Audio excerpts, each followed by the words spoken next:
Flat या plot देने की बात है, डॉक्टर विजेंद्र सिंह जी नांगलोई विधानसभा के विधायक हैं, उनके यहाँ देने की बात है, तो क्यों ना पूरी दिल्ली को ये फैसला, उस समय पे पूरी दिल्ली का ये फैसला हुआ कि झुग्गी जहां पर भी पड़ी है उसको या तो वहीं बसाया जाएगा और नहीं तो उनको उसके बदले में प्लॉट या फ्लैट देने का प्रावधान हुआ।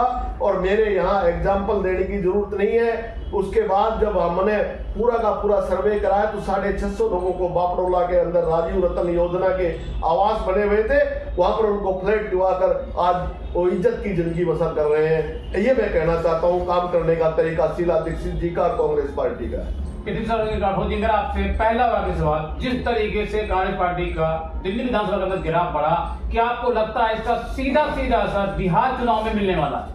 मैं कहता हूं कि बिहार चुनाव में पूरा का पूरा फायदा मिलेगा। जो इन्होंने पिछले 5 महीने के अंदर जो बीजेपी की सरकार, मैं मंत्रिमंडल का नाम नहीं लेना चाहता, मैं ये कहना चाहता हूं कि तमाम भारतीय जनता पार्टी के छोटे से लेके बड़े नेता तक सारे भ्रष्ट हैं।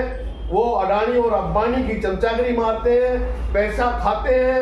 यहाँ पर एक पहले शुरू में जब सरकार आई तो बड़ी कॉलोनियों में घूम के भारतीय जनता पार्टी के नेताओं ने कहा कि नशाबंदी होगा, ये होगा, वो होगा। उसके आड़ में उनका उल्लू सीधा हो गया, आप समझ रहे होंगे मेरी बात को। और उसके बाद में लेना एक ना देना दो। दूसरी बात, बिहार के चुनाव की आपने बात की है, तो अब आपके और हमारे आंखों के सामने आ जाएगा 1.25 महीने के 1.5 महीने के बाद रिजल्ट। आप देखेंगे कि दिल्ली में जो 6 महीने 5 महीने के इस सरकार ने जो अराजकता फैलाई है, जो कि झोपड़ियों को तंग किया है, गरीब लोगों को तंग किया है, मेरे को ये कहने में भी परहेज नहीं है कि बहुत ज्यादा संख्या में बिहार के लोग दिल्ली में रहते हैं। बिहार के लोगों को बहुत ज्यादा नुकसान पहुंचा है। वो आज चले गए हैं बिहार में बदला लेने के लिए।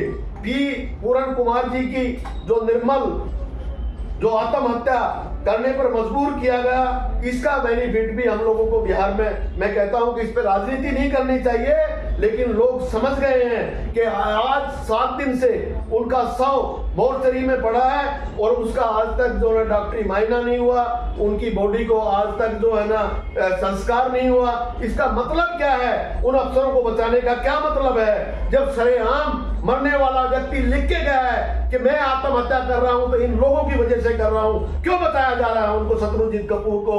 और क्यों बचाया जा रहा है जो यहाँ रोहतक के जो एसीपी है वो, और क्यों बचाया जा रहा है बाकी के 13 लोगों को? उन लोगों को तो तुरंत उनके खिलाफ कार्रवाई हो और वो अपने पद से इस्तीफा दे और उनमें जो है ना उनको जो है ना जेल के अंदर बंद किया जाए।